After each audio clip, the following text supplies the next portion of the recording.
நம்ம கல்யாண பந்தத்துக்குள்ள ஒரு உறவை இணைச்சிக்கும் போது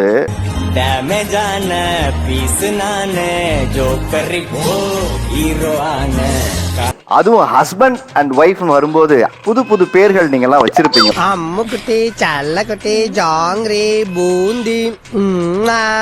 வைஃப் பேர் வந்து பர்வீன். நான் பரீன்னு கூப்பிடுவேன். சொல்லிக்கோ, இதுக்காக நான் வெக்கப்பட மாட்டேன், வேதனைப்பட மாட்டேன், துக்கப்பட மாட்டேன், துயரப்பட மாட்டேன்டா. Pari means angel. Angel of my heart. அடடா. நீ நல்லா இருக்க மாட்டடா, நல்லாவே இருக்க மாட்டடா. நாசமா போனவன் என்ன காரியத்தை செஞ்சுட்டு சந்தோஷமா சிரிக்கிறான் பாரு. சார் நான் இனிஷியலா வந்து பேர் வச்சுதான் கூப்பிட்டு இருந்தேன். அட பாவி, ஆளை பார்த்தா டம்மி பீஸா இருக்க, பயங்கரமான ஆளா இருக்கேடா. இப்போ ஒரு 1 இயர்ல இருந்து அவங்க மேடம்னு சேவ் பண்ணிருக்கேன் சார் போன்ல. இன்னும் பச்சை புள்ளையா இருக்கேடா. பச்சை புள்ளையா? இதுல ஒரு டெக்னிக் இருக்கிற மாதிரி இருக்கு. ஏன்னா யார் பேசணும் ஒய்ஃப்னு வராதுல்ல. கண்டு விட்டாளையா, சூச்சமத்தை கண்டு விட்டாளே. செல்லம்மா கூப்பிடுறது வந்து ஃபர்ஸ்ட் பாப்பான்னு கூப்பிடுவேன். ஓகே. அடுத்து தங்கம்னு கூப்பிட்டு இருந்தேன். நீங்க படுத்துற நிமிஷம்னால தாங்க முடியலையே, தலை வலிக்குதா, தலை வலிக்குதே. பாப்பான்னு மேரேஜ் ஆகி ஒரு 1 மந்த்லயே வந்து, ஏன்னா அவங்களோட பிஹேவியர் எல்லாம் கொஞ்சம் சைல்டிஷ் மாதிரியே அப்படியே இருக்கும். அப்படிதான் இருக்கும் எல்லாமே. பாவம் பண்ணிட்டடா, பாவம் பாவம் பாவம் பண்ணிட்ட பாவி பயலே. சம்டைம்ஸ் சண்டை வரும்போது மட்டும் ஓடி வாடின்னு திட்டுவோம். அந்த பாப்பா வந்திருக்காங்களா? ரொம்ப குஷியோ?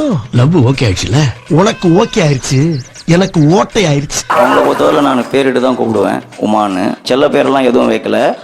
ஏன் செல்ல பேர் வைக்கலன்னு சொன்னா, அந்த அளவுக்கு அவங்க இன்னும் என்ன கவரல மாதிரியே இருக்குடா. வீட்டுல காட கவுதாரி எல்லாம் வளர்த்துறாடா, இவளோட எப்படி குடுக்க நடத்துறது? ஐயா விடுங்க விடுங்க, அவங்க ஃபீலிங் எனக்கு தெரியுது. சின்ன பிள்ளை மாதிரி அழுதுகிட்டு. ஐயா இதெல்லாம் ஜகத்தை விடுங்க. அவங்க எனக்கு அழகா வச்சிருக்காங்க, எனக்கு வந்து பேய் மாமான்னு வச்சிருக்காங்க பேர். அதுக்குள்ள ஒரு மூஞ்சி வேணும்.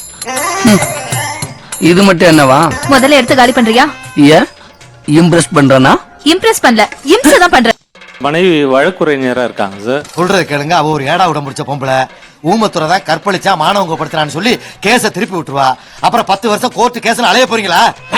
அவங்க செல்லம்மா வச்ச பேரு செல்லம்மா தான். அது செல்லம்மால இருந்து படிப்படியா இறங்கி தொல்லம்மான்னு ஆயிடுச்சு. அவனு 2 வாங்கிருப்பான்ல.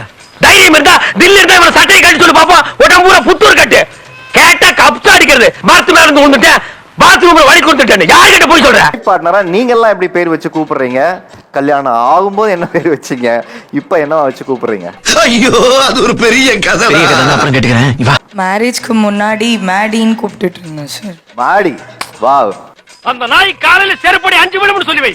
அதுக்கப்புறம் என் மேல இருக்க பைத்தியம் கொஞ்சம் கொஞ்சமா தெரிய ஆரம்பிச்சிச்சு. அப்போ வந்து மேரேஜ்க்கு அப்புறம் மாமான்னு கூப்பிட்டுட்டு இருந்தேன். இதெல்லாம் நம்புற மாதிரியாங்க இருக்குது. ஆரம்பத்தில் நானும் தான் நம்பல. நம்பினாதான் சோறு போடுன்னு தாத்தா சொன்னாரு, அதுல இருந்து நம்பிட்டேன். நீங்க சாப்பிடுறீங்களா? இல்ல உண்மைதான் நம்புறேன். உனக்கு தெரிஞ்ச புள்ள வாங்க. அப்புறம் ஸ்கூல்ல ஒர்க் பண்றேன் சார். அந்த வந்தாச்சு அந்த காவிய தலைவி, அங்க பாரு. இயர்ஸ் ஆகுது மேரேஜ் ஆகி. லவ் மேரேஜ் தான். இன்னை நாள் வரைக்குமே மை ஸ்வீட் மாமா. மாமா என்னடி? I love you. முத்து பார்க்காத மாமா, வெக்கமா இருக்கு. இடத்துக்கு தகுந்தார் போல அப்படி அப்படியே சடனா பேசுவாரு. இப்போ ஸ்கூல்ல இருந்தேன் அப்படின்னா, என்ன டீச்சர் அம்மா என்ன சாப்பாடு சாப்பிட்டீங்களா அப்படின்ற மாதிரி கேட்பாங்க. என்ன எப்படி பண்றேன் சார்? உங்களை மாதிரியே பொண்டாடி போய் பிரகேஷ் சார். சரி சார். மேரேஜ் எவ்வளவு வருஷம் ஆச்சு மாமா? ஆச்சு. அட என்ன தலைவரே, கோபாலு என்னைய மாதிரி தைரியமான ஆளா இருந்தா பரவாயில்ல, கொஞ்சம் பயந்தவன் தானே. பயப்படிதானே செய்வான். லேசு வாட்டா கேளுங்க, சொன்னா சொல்லட்டும், சொல்லலாம் விட்டுருவான். உங்களுக்கு தானே மேரேஜ் ஆச்சு? 7 இயர்ஸ் ஆச்சுங்க. 7 வருஷம்ல இன்னும் அந்த புரிதல் வரலையா மாமா உங்களுக்கு? இன்னும் வராத மாதிரி தான் எனக்கு ஒரு ஃபீல் இருக்கு சார். கரம்பேத்து மாரியம்மாவோட கண்ணிலே அடி. மேரேஜ் டேட் சொல்லுங்க. மேரேஜ் வந்து 20th ஆகஸ்ட் வருஷம் 2018. 30th August. மட்டிக்கினாரு ஒருத்தரி இவரை காப்பாத்தணும், கத்திரி இவரை காப்பாத்தணும், கத்திரி. அவங்க ஞாபகம் வச்சிருக்காங்கன்னு செக் பண்ணேன் சார். இது ஆக்ஷன் மேடம். மேடம் இது ஆக்ஷன். இவனோட நடவடிக்கை வெளியில விட்டு பாருங்க. அவன் நல்லா திரிக்கிறான் பாருங்க. இவனோட நடவடிக்கை வெளியில விட்டு பாருங்க, அவன் நல்ல ஆக்ஷன் பண்ணுவான். மாமா நீங்க பெரிய ஆள் மாமா. பாருங்க ஷோவே கதி கிழங்கு போகுது கொஞ்ச நேரத்துல.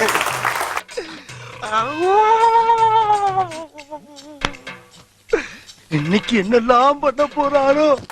என் பேர் டெமி டாரத்தி, நான் திருச்சிலேருந்து வரேன். 23 வயசுல கல்யாணம் ஆயிடுச்சு. ஆஃப்டர் மேரேஜ் என்னன்னா பிராண்டி. நீங்க ஏதோ சொன்னீங்க ஆனா என் காதுல இது ராங்கா விழுந்தது. பிராண்டினா பிராண்டி இல்ல, அவர் வந்து பிராண்ட்ஸ்னா எனக்கு ரொம்ப பிடிக்கும். கொஞ்சம் ஷாக் ஆயிடுச்சு. சாக்கோர எனக்கு ஏன்னா கல்யாணம் மேரேஜ்க்கு முன்னாடி எனக்கு தெரியாத மாதிரி காமிச்சிக்க கூடாது. டக்குன்னு கூகுள் போனேன். Yo that brand, yeah nice brand, அது எனக்கு தெரியும்ப்பா, நல்லா இருக்கும், உங்களுக்கு சூப்பரா இருக்கும்ப்பா, பிராண்டி. என் வாழ்க்கையில இன்னும் நான் இந்த எல்லா குடும்பங்களை பார்க்கணும்னு இருக்கும், எனக்கே தெரியல. அவருக்கு மாமான்னு கூப்பிடுறது பிடிக்கும், ஆனா நான் அப்படி கூப்பிட மாட்டேன். அவரு வந்து என்ன ஃபர்ஸ்ட் கல்யாணம் ஆன புதுசுல செல்லக்குட்டின்னு கூப்பிட ஆரம்பிச்சாரு. இது என்ன பிரமாதம்? இது விட பெசலைட் ஒண்ணு இருக்கு, கூவிடா. கொஞ்ச நாள் கழிச்சு சென பண்ணி கூப்பிட ஆரம்பிச்சாரு. சென பண்ணி, ஓகே. என்ன எழுதியாது? என் பொண்ணை வந்து போன் பண்ணாருன்னா பன்னிக்குட்டி என்ன பந்துன்னு கேட்பாரு. அப்புறம் பையனை வந்து நாய்க்குட்டி என்ன பந்துன்னு கேட்பாரு. பாத்தியாப்பா, நாய்க்கு மனுஷன் பெரிய, மனுஷனுக்கு நாய் பெரிய வச்சிருக்கா பாரு. நல்ல ஃபேமிலி இல்ல, குட் ஃபேமிலி.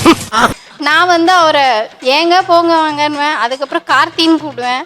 ரொம்ப செல்லமா கூப்பிடணும்னா ஏ தாடி கார்த்தி அப்படின்னு கூப்பிடுவேன் சார். ஏட்டியா பொறாம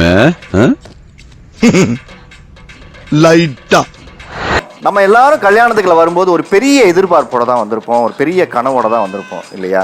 பால் இருக்கும், பழம் இருக்கும், பசி இருக்காது, பஞ்சனையில் காற்று வரும், தூக்கம் வராது, தூக்கம் வராது. அந்த எதிர்பார்ப்பும் கனவும் எங்க உடைஞ்சு போச்சு? நாய் ஒரு மாசம் ஆகுது, இன்னும் எனக்கு முதல்ல நடக்கலாம், எப்படி இருக்கு எனக்கு? என்னுடைய மனைவி பொறுத்தவரையில் அவங்க குடும்பத்தை வந்து பாராட்டி பேசினா சந்தோஷம்.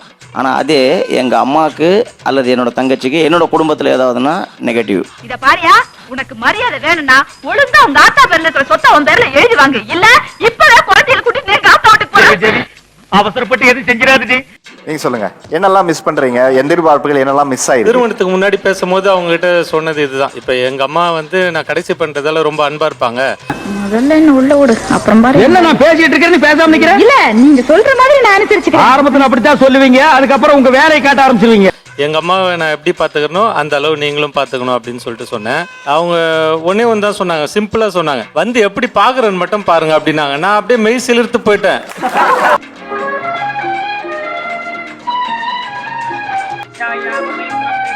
அவங்க உங்களுக்கு முன்குறிப்பை கொடுத்துருக்காங்க. நான் அதை வந்து பாசிட்டிவா புரிஞ்சுக்கிட்டேன். சரி ஓகே, நமக்கு பயங்கர கான்பிடென்ட்டா இருக்குன்னு சொல்லிட்டு. ஆனா திருமணத்துக்கு அப்புறம் அது எல்லாமே எதிர்மறையா நமக்கு வந்துடுச்சு. அதான் விதிங்கிறது. இப்ப நமக்கு கேப் கிடைக்கும் போது பண்ணலாம் நம்ம இருப்போம், அதுக்கு முன்னாடி அவங்க பண்ணிடுவாங்க. பண்ணிட்டு அளவு கூட கிடையாது, உனக்கு போன் பண்றதுக்கு கூட நேரமே இல்லையா? இல்ல நீங்க அடிக்கடி சொன்னீங்கன்னா எல்லார்ட்டையும் சிரிச்சு பேசணும். அந்த எல்லாருங்கிறது யாரு? ஆஹா சூனா போனா ஒவ்வொருத்தர் இருக்க வேகத்தை பார்த்தோம்னா அவன் அருமை வறுமைக்கு ஆபத்து வந்துடும் போல் இருக்கடா. ரொம்ப கவனமா டீல் பண்ணி ஆட்டத்தை கலைச்சிடுறாசா. உறவுகள், ஏன்னா அவங்கள தவிர நிறைய ஆண்கள் மத்த பெண்கள்ட்ட மனைவி கேக்குற மாதிரியே கேக்குறீங்க. கரெக்டா எப்படி அவங்க மைண்ட் வாய்ஸ் உங்களுக்கு கேட்டுச்சான்னு தெரியல சார். மூஞ்சி சார், மூஞ்சி சில மூஞ்சிகளை பார்த்தாதான் போட்டு விடணும் போல தோணும். போட்டு விடணும், ஹெல்ப் பண்ண தோணும்னு சொல்ல வந்தேன். இவ்வளவு நேரம் இந்த அவங்க யோசிக்கல, இவங்க இதை பண்ணிடுறாங்க, இப்படி எல்லாம் இப்படி நடக்குதுன்னா இதெல்லாம் அவங்க வீட்டுக்காரமா தானே சொல்றீங்க? ஆமா, அவங்க வழக்குரைஞர் சார், அதனால கொஞ்சம் மரியாதையா பேசணும். பாடி சோடாங்கிறது எனக்கு வெளியில கூப்பிடுற பேர்ரா. உள்ளுக்குள்ள ரத்த கிளறின்னு ஒரு பேர் இருக்கு தெரியுமா உனக்கு? ஆள் யாருன்னு மட்டும் சொல்லு, அவனை நசுக்கு நசுக்கு நசுக்கி தூக்கி எறிஞ்சிடுறேன். கல்யாணத்துக்கு முன்னாடி அடர்த்தியா இருந்தது, அந்த எதிர்பார்த்த வாழ்க்கை அமையலன்ற ஒரு துக்கம் தொண்டை அடைக்கும். என்ன ஆகும்னா மண்டை சூடாகும். மண்டை சூடான நீங்க என்னதான் என்ன வச்சாலும் தனித்தனியா போயிடும், உங்களுக்கு கொட்டிடும். இந்த ஈன பொழப்புக்கு பேசாம எங்கேயாவது போய் ஊருக்கு போயிடலாம்ல. 3 வேளை சோத்துக்காக 3ஆம் முறைக்கு அமலை விட அதிகமா நடிக்க வேண்டியது இருக்கா? எனக்கு தெரிஞ்சு உலகத்திலே மாமியார் கேட்க வெட்டின ஒரே ஆள் நானா தான் இருப்பேன். ஏன்னா அவங்க அம்மான்றது நம்ம அம்மாவை நம்ம பார்க்கணுன்றதுக்காக. இப்ப யாரோட கான்டாக்ட் நம்பரும் என்கிட்ட இல்ல. என்னோட ஃபீலிங்ஸ் நீ யோசிச்சு பாரு மாப்ள. ஏனப்பா இந்த விஷயத்துல எல்லாம் ஒருத்தர் போய் சொல்லுவாங்க மாப்ள, இது ரொம்ப கொடுமை, கொடுமையோ கொடுமைப்பா, கொடுமை. சார் சார் உங்க ஃபீலிங்ஸ் எனக்கு புரியுது சார். இன்னொரு இணைஞ்சு பட்டான்.